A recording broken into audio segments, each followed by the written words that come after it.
Pinasusuri muli ng ICC ang kalagayan ni FPRRD bago siya humarap sa paglilitis. Pinahintulutan naman ang hirit ng kampo niya na madagdagan ng aprobadong bibisita sa dating Pangulo. Yan ang Agenda Weekend Report ni Ched Gatchalian. Ipinag-utos ng International Criminal Court Trial Chamber 3 ang muling pagsailalim kay FPRRD sa medical examination.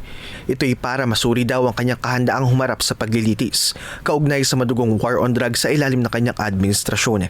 November 30 magsisimula ang naturang trial. Araw-araw ito magaganap at posibleng abutin ng 2 hanggang 4 na linggo.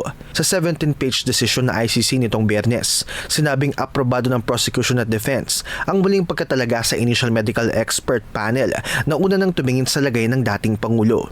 Ilan sa susuriin ng 3 doktor ay ang kapasidad ni Duterte na maintindihan ang charges laban sa kanya, proceedings at ebidensya. Titignan din kung kaya ba niyang sundan ang proceedings at makapag-testify o gumawa ng unsworn statement kung kinakailangan.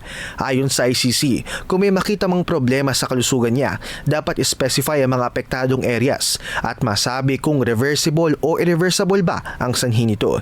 Hindi rin maaaring magkaroon ng anumang contact sa expert panel ang sinumang partido na may kinalaman sa paglilitis. Sa August 24, inaasahang mapafile ang resulta ng pagsusuri ng mga doktor. Sa August 31 naman, ang deadline ng pagpapasa ng observation ng prosecution, defense at iba pang partido ng paglilitis. Samantala, kinatigan din ng ICC Chamber 3 ang hiling ng kampo ni Duterte na madagdagan ng listahan ng maaaring bumisita sa kanya sa dahig sa Netherlands. Isang individual ito na hindi pinangalanan o redacted sa 7-page decision ng ICC. Ayon sa ICC, bagamat kailangan ng contact restrictions para mapanatili ang integridad ng proceedings, dapat masuri pa rin kung nakakatapak na ba ito sa rights to privacy at family life ng akusado.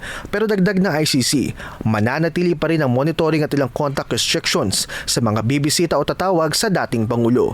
Ipinagutos din na ipagbigay alam agad sa chamber kapag may nalabag sa naturang restrictions.